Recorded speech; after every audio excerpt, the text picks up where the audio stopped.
Professor, até hoje eu tento baixar Então, o slide da aula 12 e não baixa, ele aparece coisa errada, não dá o slide, sei lá, tá estranho. Alguém conseguiu baixar a aula 12? a aula 12 foi a de sexta-feira, né? Foi a aula de sexta-feira. Aqui, para mim, eu consegui baixar, cliquei nele, abriu normalmente. As outras da 13 até a de hoje baixou normal o slide, só que é só a da aula 12 que não está dando certo para mim. Não consegui baixar da aula 12 também, não. Aí. Tá, eu vou verificar novamente, porque eu verifiquei aqui, ele baixou, que quando eu posto lá, eu vou e abro para ver se está tudo ok, né? Vou tentar novamente. Então, pessoal, boa noite. Hoje nós vamos trabalhar com vocês, dando prosseguimento aí aos conteúdos, e aqui nós colocamos conteúdos, mas que entenda, são os objetos de conhecimento, de história para os anos iniciais do ensino fundamental. Nós trabalhamos na aula do dia 12, que foi na sexta-feira, os conteúdos para o segundo e terceiro ano, e hoje nós vamos trabalhar aqui os conteúdos para o quarto e quinto ano do ensino fundamental. Então, vamos lá.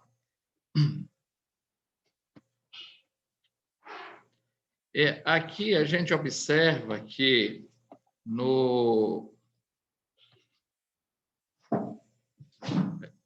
admitindo mais uma pessoa aqui.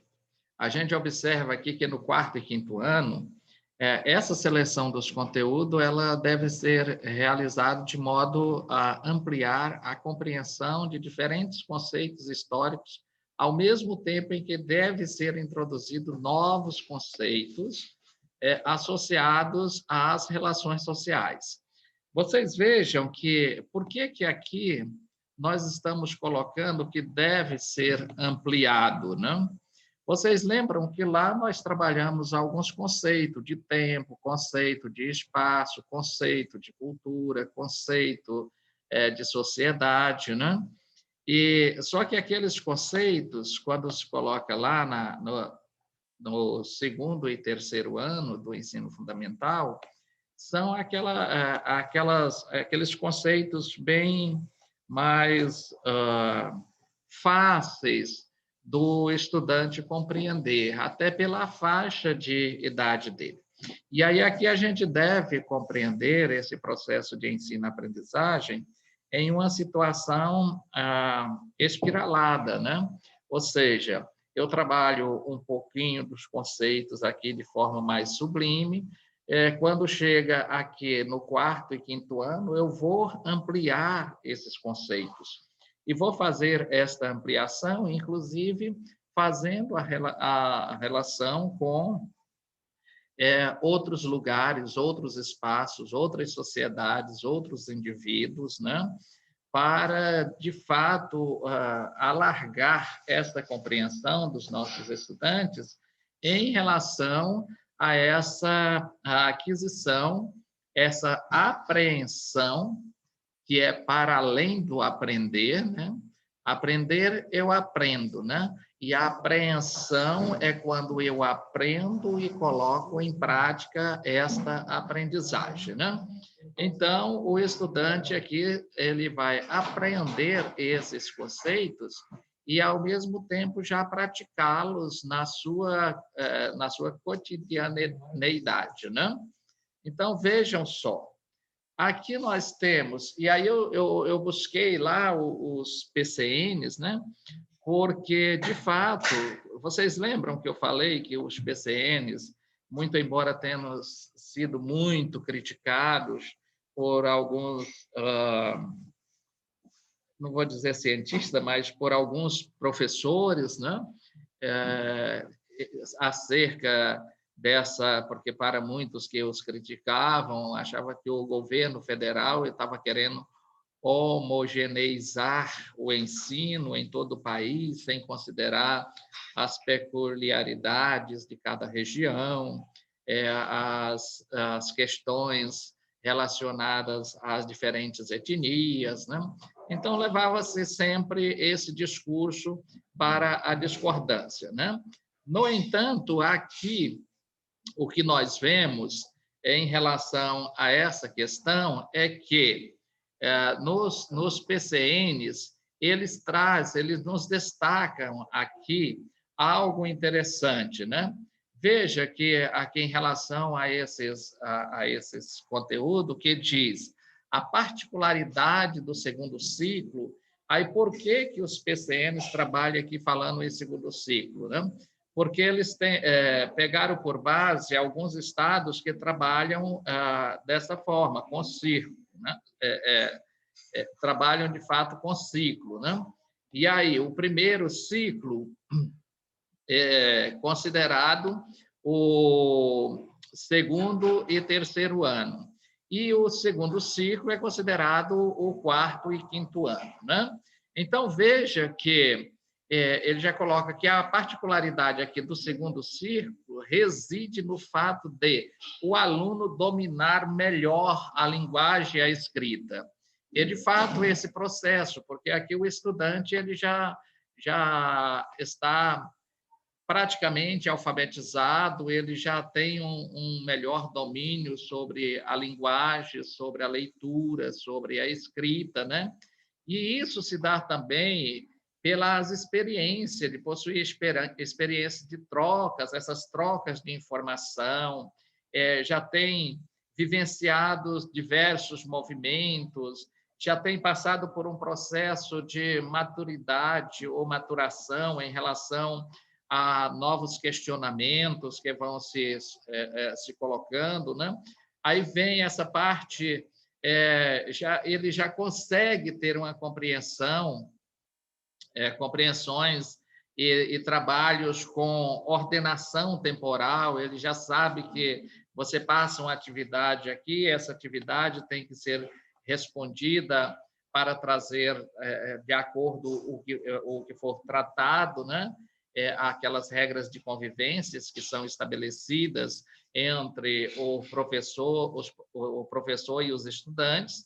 Então, a partir dessas regras de convivência que são estabelecidas, ele já sabe que ele terá ali um dia para responder, ou terá 2 dias, de acordo com o prazo que o professor der para essas atividades ser respondidas. Então, nesta fase aqui, do quarto e quinto ano, esse estudante ele já tem mais clareza em relação a essa questão de tempo, né? Esse espaço de tempo que ele tem também.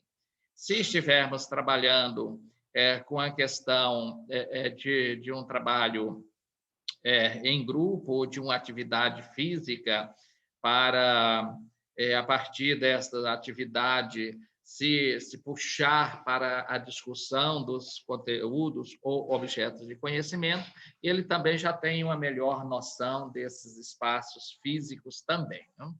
Então, veja que aqui os parâmetros curriculares nacionais, eles já vão colocando essa questão, que nessa fase o estudante ele já domina melhor essa questão da linguagem e da escrita. Aí eu coloco aqui a leitura também, porque nessa fase muitos estudantes já têm um certo domínio da leitura em relação aos estudantes do segundo e do terceiro ano, né?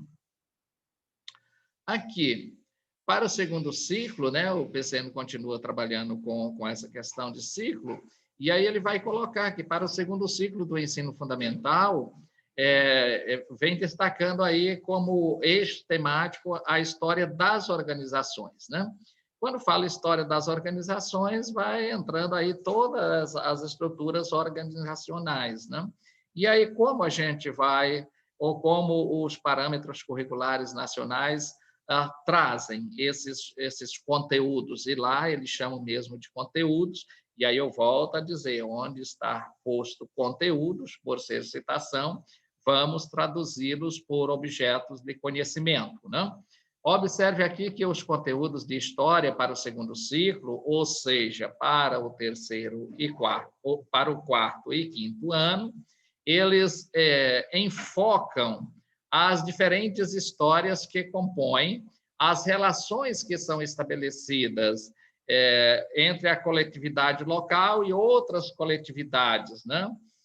De outros tempos, de outros espaços, contemplando diálogos entre presente e passado e os espaços locais, nacionais e mundiais. Então, veja que aqui, nessa quarto e quinto ano, aqueles conceitos que nós vimos lá, eles já podem ser ampliados, porque enquanto lá, vocês lembram que nós trabalhamos mais com a questão da história local, né? A história do cotidiano, a história local, a história de vida ali do estudante. Então, aqui no quarto e quinto ano, isso já vai ser ampliado. E esta ampliação, ela ocorre a partir da coletividade local, mas ela vai ampliando-se para outros tempos, outros espaços, para outras coletividades, para outras organizações sociais, inclusive para outras sociedades, né, ou civilizações. Então, aqui, o estudante ele já tem condições de compreender um pouco mais, até um pouco de história antiga, das civilizações antigas, de Egito, de Roma, de Grécia, de hebreus, temos aqui os fenícios também, os persas, isso de forma sublime, porque esses objetos de conhecimento, eles serão aprofundados mais na segunda fase do ensino fundamental, e aí também lá no ensino médio eles serão já levados em consideração dentro de um aspecto de reflexão e de um posicionamento crítico do estudante do ensino médio em relação à relação é bacana, né? Mas em relação às estruturas e a tessitura social das diversas sociedades e civilizações que estudamos, né? Bom, e aí, prosseguindo, os parâmetros curriculares nacionais, nós temos aí, eu fiz uma reflexão com vocês, que os conteúdos eles vão permitir lançar mão dos elementos metodológicos no campo das relações sociais que foram e são estabelecidos em diferentes lugares de diferentes povos e em tempos distintos do nosso, né? Então, para isso aqui, nós podemos trabalhar metodologicamente com texto escrito, mas podemos trabalhar com imagens, gravuras, isso aqui já entra no aspecto metodológico, né?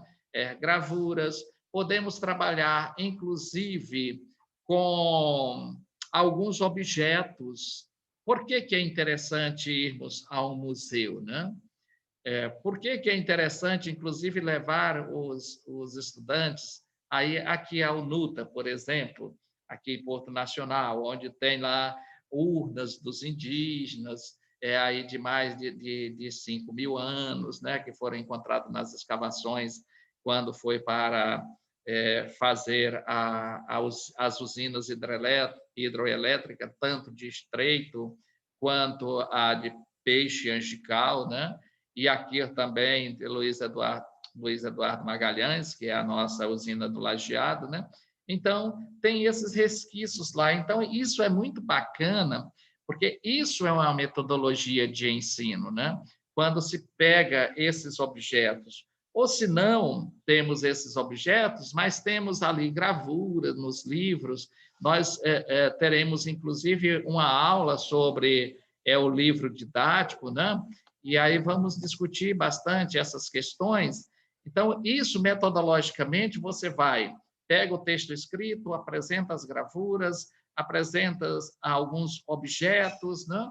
E eu lembro quando eu trabalhei com isso na educação à distância, essa parte metodológica, nós tivemos a oportunidade, inclusive, de fazermos gravações, né? Claro, a gente estava trabalhando com televisão, nós tínhamos 4 cinegrafistas à disposição, tínhamos 2 redatores e tínhamos 4 editores de corte de mesa, né?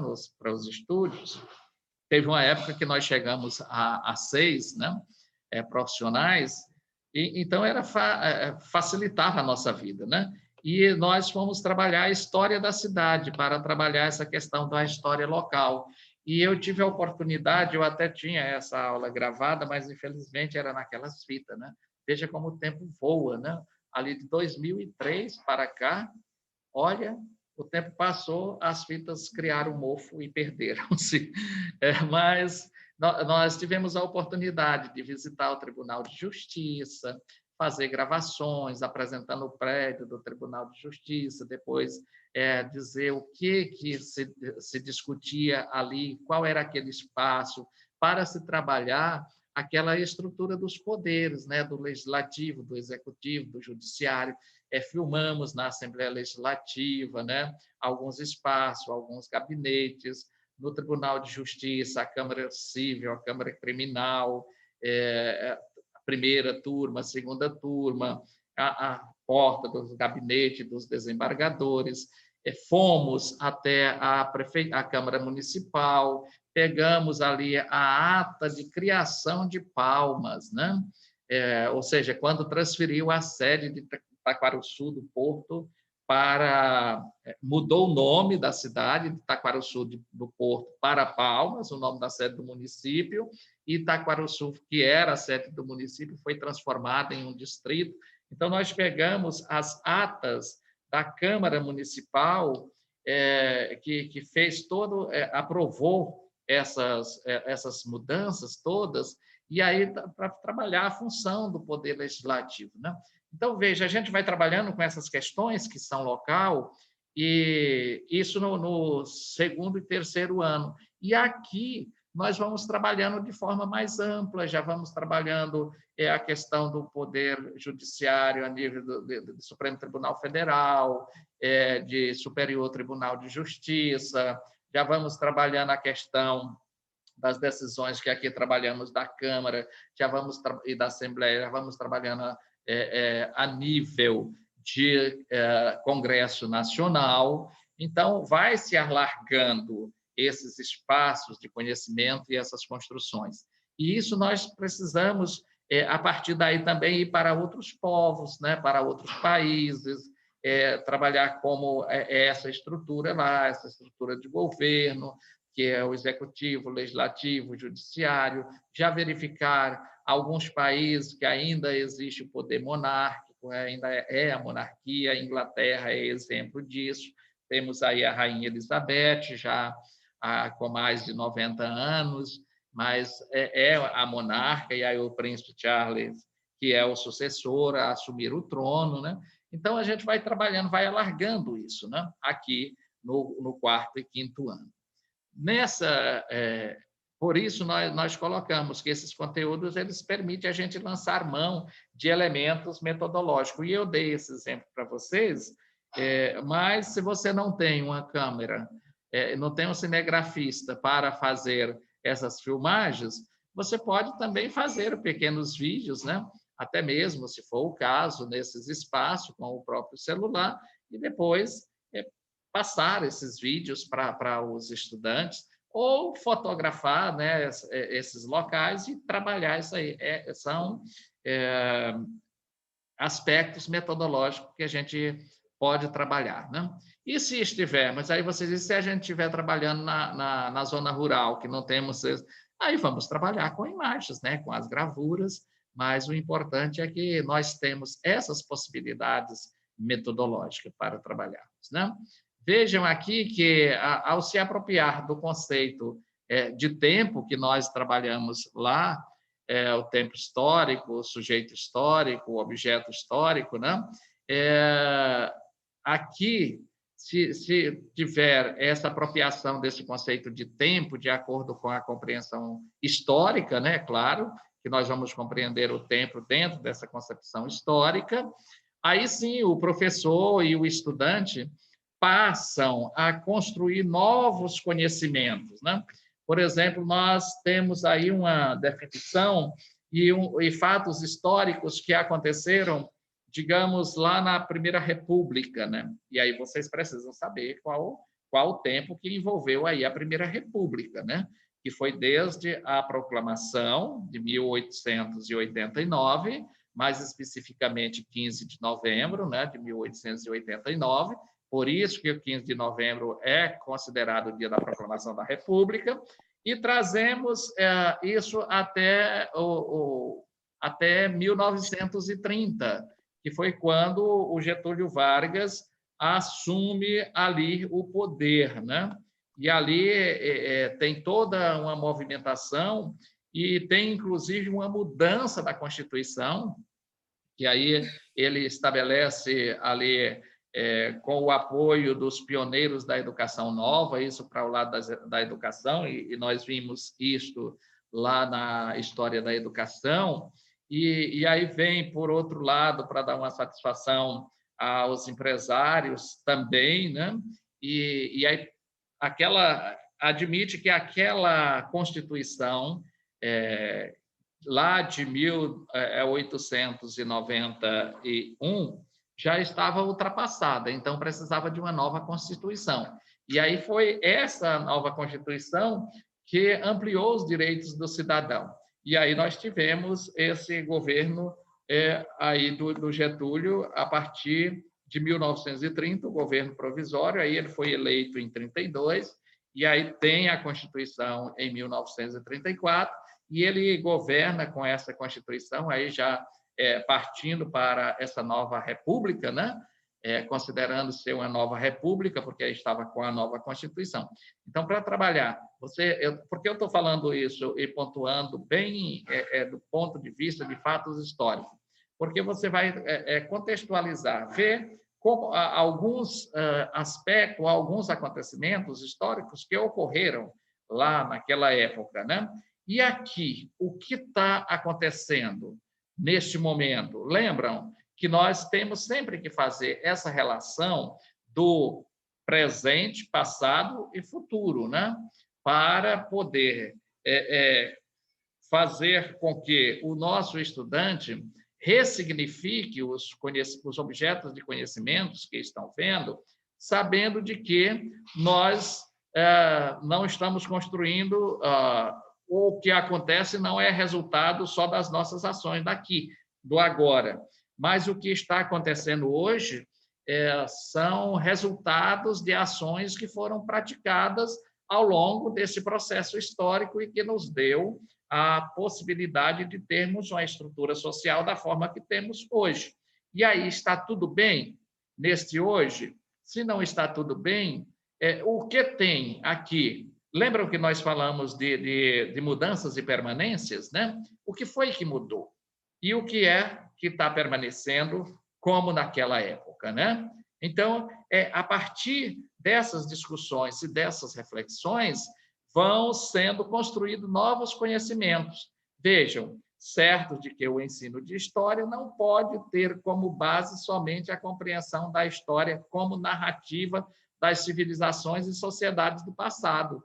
Não, é a reflexão, é o conhecimento do passado, a reflexão sobre o presente para nos projetarmos para o futuro. Bom, prosseguindo, nós temos aqui que, ao se estudar o cotidiano e fazer a relação entre os acontecimentos ocorridos nos diferentes espaços e em diferentes sociedades, é possível estabelecer uma relação direta entre o passado e o presente, né? Vejam que esse material que vocês têm, esse livro, eu escrevi ele, inclusive, para a gente trabalhar com os alunos da educação à distância. E por essa razão, tem uma característica bem especial, que é estar sempre fazendo este diálogo, né? Vejam que o texto em si, nós estávamos falando de estrutura do texto, né? Na aula de sexta-feira, mas o texto em si tem uma estrutura dialogada, né? é sempre fazendo essa reflexão ao se estudar o cotidiano e fazer a relação entre esses acontecimentos que ocorreram em diferentes tempos e espaços, em diferentes sociedades, aí sim é possível a gente estabelecer uma relação direta entre o passado e o presente. Aí sim entra toda aquela questão que nós vimos, mudanças e permanência, o que mudou, o que permanece, né? Então, é bacana a gente estudar com este olhar e com esse posicionamento de que trabalhar história nos anos iniciais do ensino fundamental ou em qualquer nível de ensino não dá para trabalharmos de forma estanque. Nós precisamos trabalhar a história enquanto processo, né?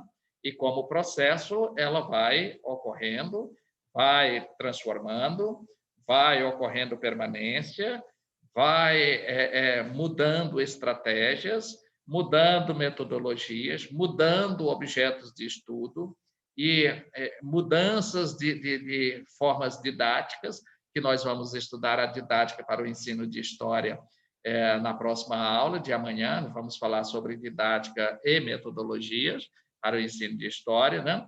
Então, isso é bacana a gente estudar com esse pensamento. Nada de ficar... Porque senão fica simplesmente uma história narrativa, né? Só narrando, porque fulano de tal aconteceu, tal, tal. Em 1984 teve a direta já. Os políticos lutaram pela direta já para ter o presidente da República eleito pelo povo. Em 1990...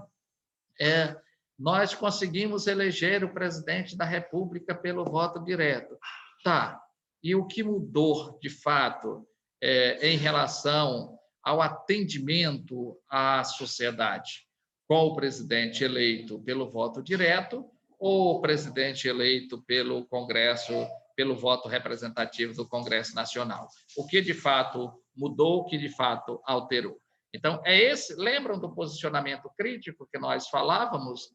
Esse posicionamento nós precisamos tê-lo no momento de trabalharmos com o ensino de história, né? Veja que essa atitude, ela possibilita compreender que a história é feita de intercâmbios, né?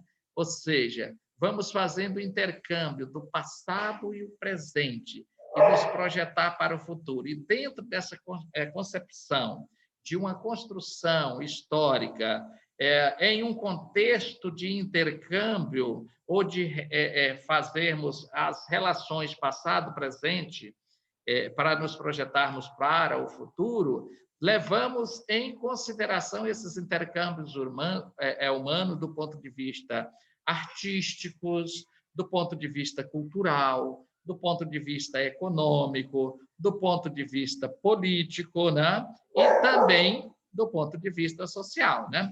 Veja que esses intercâmbios humanos são artísticos, culturais, econômicos, políticos e sociais. Tem que fazer esses intercâmbios dos diferentes momentos para até encontrarmos os elementos necessários que nos possibilite fazer e termos um posicionamento crítico com convicção daquilo que estamos fazendo, do que estamos falando, não simplesmente por achar que estava tudo errado ou por achar que estava tudo certo. Não, mas pelo arcabouço teórico que temos a partir dos autores que estudamos, que falaram sobre esses acontecimentos do passado, e nós fizemos esses intercâmbios nessa relação passado-presente, revisitando todos esses aspectos humanos, artísticos, culturais, econômicos, políticos e sociais, e, a partir daí, temos um posicionamento. Tá? Então, é bacana essas questões. Observe aqui que o eixo temático do estudo de história no 4º e 5º anos é a história das organizações. Lembram que nós falamos lá, né? A história das organizações. E como isso acontece? Esses são os parâmetros curriculares nacionais que trazem. Apresentam como proposta de conteúdos para os estudantes. E aí, vamos verificar quais são essas propostas. Vejam que aqui a procedência geográfica e cultural, Lembram que nós falamos sobre isso lá nos objetos de conhecimento para o segundo e terceiro ano? Aqui continua a procedência geográfica e cultural de suas famílias. Lá nós vimos a procedência do estudante, a procedência dos seus pais, mas aqui nós vamos ampliar, vamos chegar ao avô, ao bisavô, né? Vamos ampliar essas procedências geográficas. E as histórias envolvidas nesses deslocamentos, né? E aí já podemos trabalhar, inclusive, com a questão de migração e emigração, esses deslocamentos sociais que vão ocorrendo, tanto dentro do país, como essa movimentação e esses deslocamentos que temos, inclusive, com os imigrantes, né, que chegam, que vêm de outros países, e isso é bacana quando nós trabalhamos dentro dessa concepção. Vamos aqui compreender qual a procedência dos nossos pais, dos nossos avós. O meu pai é brasileiro, a minha mãe é brasileira, o meu avô é brasileiro, mas o meu bisavô, ele não é de um outro país, ele não veio de um outro país, né? Então, é bacana quando a gente faz essa relação, que aí passamos a compreender melhor, inclusive, essa questão das outras civilizações e de outras sociedades, né? Vejam que os deslocamentos populacionais para o território brasileiro e seus contextos históricos. Precisamos estudar aqui os deslocamentos em relação ao campo, cidade, os deslocamentos, até mesmo dentro da cidade, das pessoas que estavam no centro, que às vezes têm que se deslocar, principalmente as pessoas com baixo poder aquisitivo, têm que se deslocar mais para as regiões periféricas, né?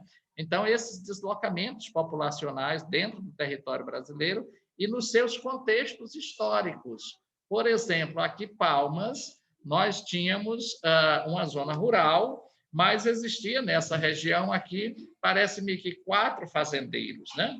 Então, esses fazendeiros, eles não perderam as suas terras, mas, de repente, o governo chega e diz, não, nós vamos criar a capital aqui nessa localidade. Então, muda completamente a paisagem dessa região, quando vamos trabalhar com metodologia de geografia, né? Muda completamente essa paisagem e aí passamos a ter um processo emigratório muito grande de pessoas de diversas regiões do país vindo para cá, né? E também até de outros países que também vieram para cá. Então, essa questão desses deslocamentos populacionais faz parte desses objetos de conhecimentos para o quarto e quinto ano do ensino fundamental. Vejam que aqui é de forma mais ampla. Lá nós vimos o deslocamento do pai, da mãe, dos irmãos e tal, e aqui nós já vamos ampliando essa questão. Observe ainda que o PCN diz que as migrações internas, regionais e nacionais, hoje e no passado, como isso aconteceu, né? Os grupos e as classes sociais que lutam e lutaram por causa dos direitos políticos, econômicos, culturais e ambientais. E aí nós até poderíamos... Isso aqui é a citação do PCN, mas nós temos também aqueles que lutaram pelos direitos sociais, como os indígenas, os negros, né? Os movimentos indígenas, movimentos negros, né? Isso é bacana, essa compreensão, que ela entra aqui dentro dos direitos políticos, direitos culturais, econômicos e também as questões